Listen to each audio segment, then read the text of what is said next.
वर्षभर काही मंडळी भेटत नाहीत, ती या निमित्ताने भेटतात, त्यामुळे आवर्जून सुट्टी टाकून येतोच. आमची जी पुढची पिढी आहे ती घडणार आहे. आम्ही ते बघतोय की आपल्याला हे जपायचं आहे, कुटुंब एकत्र धरून ठेवणं म्हणजे काय असतं. तर या सगळ्या मंडळींकडनं मला शिकायला मिळतं. मी कधीच माझ्या एकट्यासाठी काही मागत नाही बाप्पाकडे. मी कायमच माझ्यासाठी, माझ्या कुटुंबासाठी, माझ्या राज्यासाठी, माझ्या देशासाठीच कायम मागत राहिलो. Hello, me Aditi. इट्स मज्जामध्ये तुम्हा सगळ्यांचं स्वागत. बरं, बाप्पाचं आगमन झालेलं आहे आणि आज शशांकच्या बाप्पाचं आगमन झालं आहे, जल्लोषात आगमन झालेलं आहे. कसं वाटतं बाप्पाचं आगमन करून? आणि मेन म्हणजे शूटिंगवरून आलेलं आहे. हो, शूटिंगवरून आलो आहे. शूटिंगमध्ये म्हणजे मुरांबा या मालिकेत सुद्धा सध्या गणपतीचेच सगळे आमचे सीन चालू आहेत, त्यामुळे कंप्लीट एक गणपतीमय वातावरण झालेलं आहे. मी शूटिंगला जाताना सुद्धा काही मंडळं त्यांचा मोठा गणपती घेऊन जाताना दिसतात. शूटिंगला गेल्यानंतरही तेच सीन करतोय, परत येतानाही रस्त्यात तेच गणपती दिसतात आणि आता घरी सुद्धा हा बाप्पा घेऊन चाललो आहे. त्यामुळे कम्प्लिटली गणपतीमय झालेलं आहे वातावरण. घरात सगळेजण त्याच जल्लोषात, त्याच आनंदात आहेत आणि हे गॅदरिंग असतं. कधी कधी अनफॉर्च्युनेटली वर्षभर काही मंडळी भेटत नाहीत, ती या निमित्ताने भेटतात, त्यामुळे आवर्जून सुट्टी टाकून येतोच.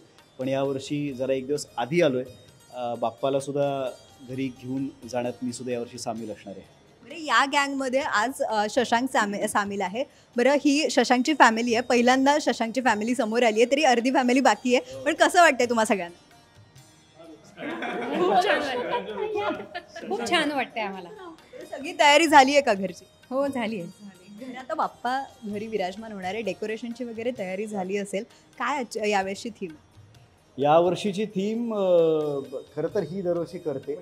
मंदिर केलेलं आहे आणि दरवर्षी काही ना काहीतरी अत्यंत कल्पकता वापरून ती इको फ्रेंडली काहीतरी करत असते. म्हणजे मला एक वर्षी केलेलं प्रामुख्यानं आठवतं आहे की यांचा जो व्यवसाय आहे त्याच्यामध्ये खूप सारे बॉक्सेस लागतात. तर ते बॉक्सेस वापरून तिनं म्हणजे ते नुसतंच टाकून नाही दिलं, तर त्या बॉक्सेसची एकदा आरास केली होती.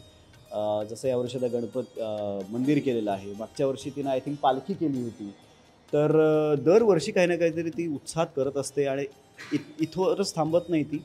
तर सगळ्यांचे मोदकही करते, बाहेरच्यांची ऑर्डर घेऊन त्यांचेही मोदक ती करते, इतकं उत्साहाने करते.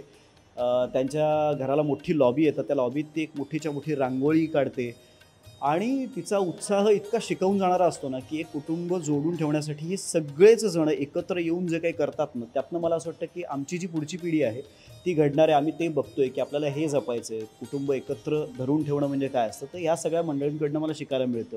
मग यांच्या आधीची जी पिढी आहे, माझे आजी आजोबा, तर त्यांच्याकडनं आम्ही इतकं शिकलेलो आहे. तर हे असंच पुढच्या पिढीपर्यंत नेणं ही आमची जबाबदारी आहे. त्यामुळे आता हे ऋग्वेदला जमेल तेवढं मी सतत दाखवत राहतोय. आज ऋग्वेद इथे नाहीये, पण तो घरी वाट बघत असेल. सो त्याच्या काही इमोशन्स आहेत किंवा त्याने काही सांगितलंय का बाप्पाला घेऊन येणार आहे? तो खरं तर चिडणार आहे माझ्यावर की तू काय एकटा गेलास आणायला, मला पण यायचं होतं, असं होणार आहे त्याचं. पण म्हणजे मी मगाशी यांनाही सांगत होतो की तो शूटिंग आपल्याला त्यांनी करू दिलं नसतं, कारण त्याला मग माईक हवा असतो, त्याला कॅमेरा हवा असतो, मग माझे फोटो का काढतायत असं त्याला 50 प्रश्न पडतात. मग तो बाकी इथे इतक्या जणांच्या मूर्ती आहेत, तर त्या कुठल्याही मूर्तीला त्यांनी हात आत्ता लावायला नको, कारण तो खूप लहान आहे. तर याच कारणांमुळे त्याला आत्ता खरं तर इथं आणलेलं नाही आहे. तो मला ओरडणार आहे घरी गेल्यानंतर, पण त्याची समजूत काढावी लागेल. तर आता बाप्पाकडे एक इच्छा व्यक्त करायची असेल तर काय इच्छा व्यक्त करा? मी कधीच माझ्या एकट्यासाठी काही मागत नाही बाप्पाकडे. मी कायमच माझ्यासाठी, माझ्या कुटुंबासाठी, माझ्या राज्यासाठी, माझ्या देशासाठीच कायम मागत राहिलो. आणि याही वर्षी मी तेच मागेन की आपल्याला जगायला एक चांगलं वातावरण आता मिळणं गरजेचं आहे, कारण ही नवीन पिढी खूप सजग आहे. ती सगळ्या गोष्टींकडे अत्यंत चोखंदळपणे बघते. तर सण साजरे केलेच पाहिजेत. जे ऑफिशियली भारतीय आहेत त्यांचे प्रत्येकाचे सण भारतात साजरे झालेच पाहिजेत. पण होईतो आता सण साजरे करायला म्हणजे जे पब्लिकली साजरे केले जातात त्याला नियम येणं गरजेचं आहे. तर मी हीच इच्छा व्यक्त करेन की आता कुठल्या तरी नियमात आपण हे थोडंसं बसवूया, कारण सण हे साजरे झाले पाहिजेत, पण त्याचा इतर कोणालाही त्रासही होता कामा नये. तर आता बाप्पाचं आगमन झालेलं आहे. पुढचे 2 दिवस तुझ्या हातात आहेत, खूप धम्माल करणार आहे. सो पुन्हा एकदा आपण बोलूयात, Ganpati Bappa Morya, Mangalmurti Morya. Thank you so much. Thank you. Marathi चित्रपटसृष्टीमधील latest update, original web series, shows, गाणी आणि एंटरटेनमेंटसाठी आमच्या चॅनलला सबस्क्राईब करा आणि बेल आयकन दाबायला विसरू नका.